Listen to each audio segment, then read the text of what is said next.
Salut les IMO, aujourd'hui j'aborde un sujet dont il est parfois question, ou peut-être pas assez d'ailleurs, et qui concerne votre rédaction d'annonces lorsque vous avez des mandats en charge vendeur.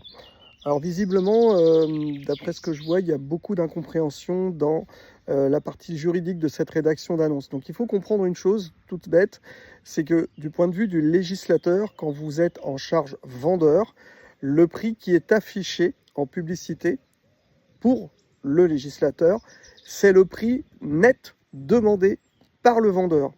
Donc cette notion de prix net demandé par le vendeur en charge vendeur est très importante puisque le législateur part du principe qu'il n'est pas fait mention d'honoraires quand on affiche un prix charge vendeur. Donc en fait, le législateur dit vous devez vous entendre avec le vendeur sur la mise en vente d'un bien et donc sur le prix qu'il demande. Donc quel est le prix qu'il souhaite.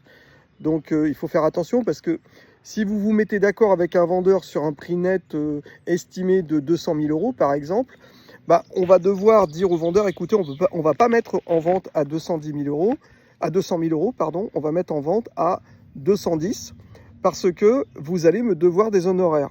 Donc vous allez afficher un prix net de 210 000 euros, honoraire charge vendeur. Surtout ne mettez pas la mention inclus.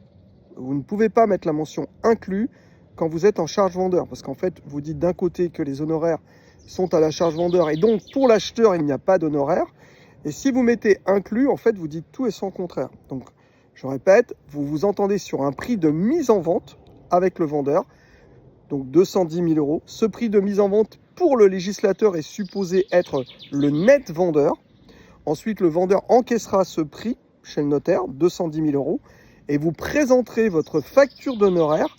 Donc si par exemple vous êtes à 5% d'honoraires, ça sera 5% de 210 000 euros.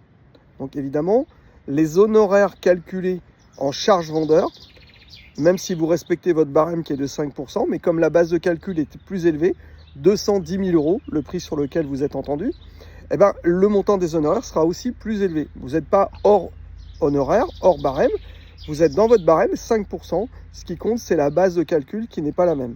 Voilà. Donc, je répète, ne mettez jamais la mention inclus quand vous rédigez vos annonces en charge vendeur. Donc, prix de vente, 210 000 euros, honoraire charge vendeur. Et ne mettez pas inclus. Alors, je vous en parle parce que j'ai eu le sujet, on en a parlé sur les réseaux sociaux avec une conseillère immobilière récemment. Il y avait une erreur dans sa rédaction d'annonce, je lui ai fait remarquer. On a échangé et j'ai travaillé avec une agence immobilière la semaine dernière du côté de La Rochelle, et en fait toutes leurs annonces en charge vendeur étaient erronées pour cette raison. Voilà, donc on a refait toutes les annonces en charge vendeur. Voilà, c'est un peu technique aujourd'hui. Si vous avez envie de commenter ou demander des précisions sur cet aspect, n'hésitez pas à me mettre des commentaires et on en parlera ensemble. Allez, salut les IMO, je vous souhaite une bonne semaine à tous et à toutes. Profitez bien du beau temps et puis j'espère que vous faites beaucoup de ventes. Logiquement, vous devriez être dans la phase acheteur, visite, vente. Salut, à bientôt.